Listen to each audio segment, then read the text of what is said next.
In the Dark Souls universe, the player character always enters into the timeline during the end of the cycle. It's not until the first flame fades that an undead champion emerges to unnaturally extend the Age of Fire.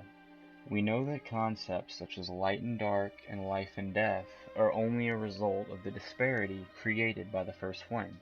Therefore, as the world flourishes and grows, the flame dwindles to cinders, and the light of the world becomes weak and dim. In Lordran, this fading sunlight can be seen casting its somber rays upon the decaying realm of gods.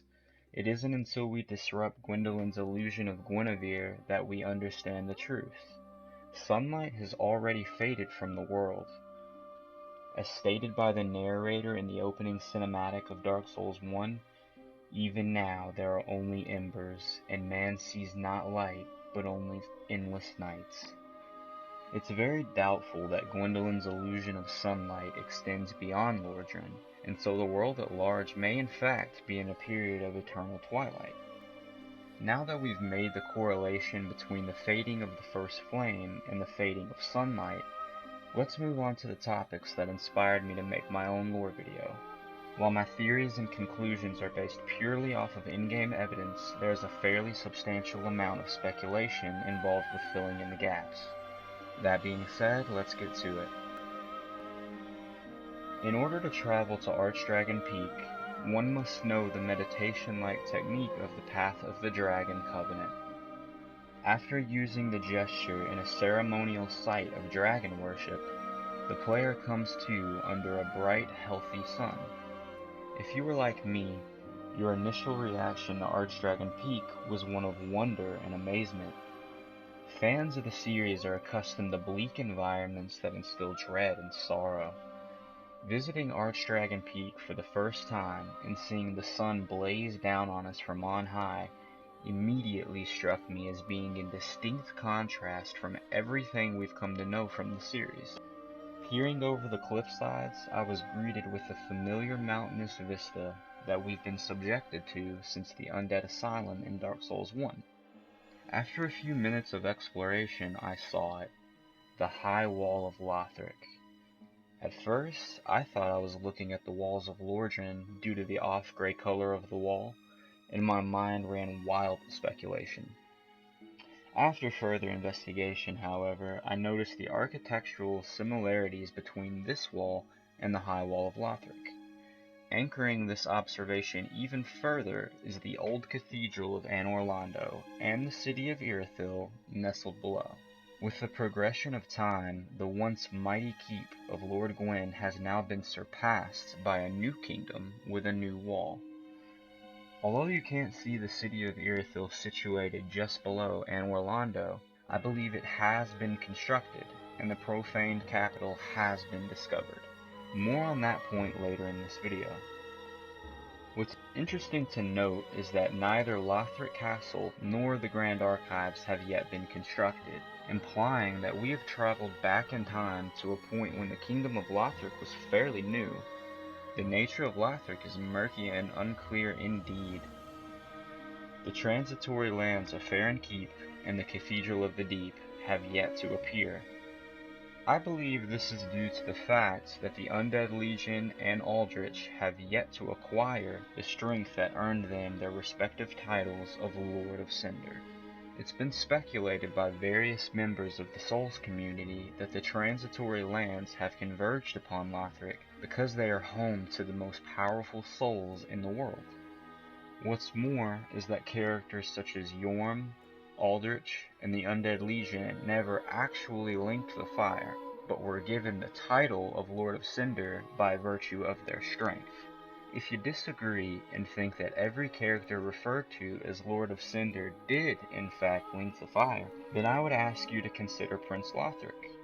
He vocally admits his refusal of linking the fire, stating his desire to let it all fade into nothing, and yet the trophy for his defeat refers to him as Lord of Cinder.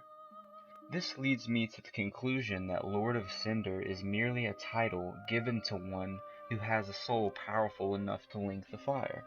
It's kind of like the Chosen Undead in Dark Souls 1, It implies that this undead was chosen, but really it's just one who has the power to face the challenges that lie ahead. But who would claim the authority as to bestow such a title? The royal family, the holy line of Lothric. These observations brought me to the conclusion that when the Champion of Ash travels to Archdragon Peak, he not only crosses distance, but time as well. The walls of Lothric we know of appear to be black with soot and ash, possibly caused when Ludleth linked the fire long ago. As previously stated, the castle and grand archives were yet to be constructed, and some of the transitory lands had yet to converge. The sun shines bright and brilliant in an azure sky, which tells us that we are visiting Archdragon Peak in a different time, a time when the fading of the first flame had yet to begin, and its manifestations were at the height of their lifespans. But why is Archdragon Peak so near to this newly founded kingdom? Was Lothric purposefully built near the peak, or vice versa? I think not. The answer may very well be because Archdragon Peak is one of the transitory lands, home to a being powerful enough to be considered worthy of the title Lord of Cinder. The Nameless King's powerful, unique soul caused the peak to be drawn across space and time towards Lothric, towards the first flame. The Nameless King gave up everything when he allied himself with the ancient dragons. His name and his deific status were rescinded, and he was struck from history. When Archdragon Peak was drawn towards Lothric, this surely did not go unnoticed by the royal family. My speculation is that the Queen of Lothric, who is all but confirmed to be Guinevere, was at this time reunited with her elder brother. Now, the Nameless King had long since foregone his identity as the son of Gwyn, but perhaps would still be willing to acknowledge his familial ties to his sister. Thus, I believe a new alliance was born between deities and dragons. An altar of sunlight was constructed within the barracks of Lothric Castle, where knights revere the ancient war god of sunlight. The Warriors of Sunlight Covenant was established to worship the Nameless King. However, I believe he is relatively indifferent to this. He sacrificed his status as an heir of sunlight long ago to foster an alliance between himself and the ancient dragons, most likely out of respect, but possibly with the intention of transcending susceptibility to the cycle of ages. I'm considering diving much deeper into this topic in a future video, but for now, I'm not going to follow that rabbit hole of lore. The Lothric Knight set reads, "The knight has served as one of the three pillars since ancient times, and shares place alongside the wyverns as a symbol of Lothric." Not only does this cement the fact that Lothric knights were versed in the art of dragon riding, but that wyverns and drakes were introduced into the ranks of Lothric's forces since an early enough point in the history of Lothric to be considered a symbol. So, the Nameless King offered wyverns to bolster the military of Lothric, and Lothric knights were permitted to pursue the path of the Dragon Covenant, with the ultimate goal of becoming dragons themselves. This alliance was mutually beneficial for both parties, with the forces of Lothric becoming supplemented with wyvern-riding knights, and the Nameless King gaining respected and reputable knights to expand the race of dragons. The Path of the Dragon gesture is found near the Consumed King's garden, which could imply that the Path of the Dragon was a right granted to knights deemed worthy by King Osiris. Perhaps then the knights would travel to Archdragon Peak and prove themselves to the Nameless King, or possibly even Ornstein, and be trained in the art of dragon riding. Ostensibly, all in-game evidence points to this. Lothric knights can even be found attempting the same method of travel in Irithyll Dungeon that allows the Unkindled One to travel to the peak. To me, this establishes Irithyll Dungeon as the primary and most often used method of travel to the peak, and proves that Irithyll and its dungeon were established at this point in the timeline. Furthermore, Yorm may have been dubbed Lord of Cinder by the royal family in preparation for the fading of the flame. In summation, traveling to Archdragon Peak gives a glimpse into a period of time when Lothric was young, and provides us with some fascinating implications. It's very curious how Anor Londo was apparently in close proximity to Lothric as it was still under construction. There is no in-game evidence to support any interaction or communication between the Queen of Lothric and Gwyndolin. Perhaps Guinevere refused to acknowledge Gwyndolin due to his affinity for the moon.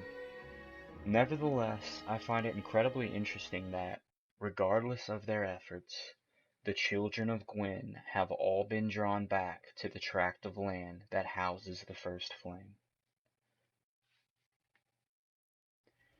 Hey everyone, I'd like to thank you all for watching and listening.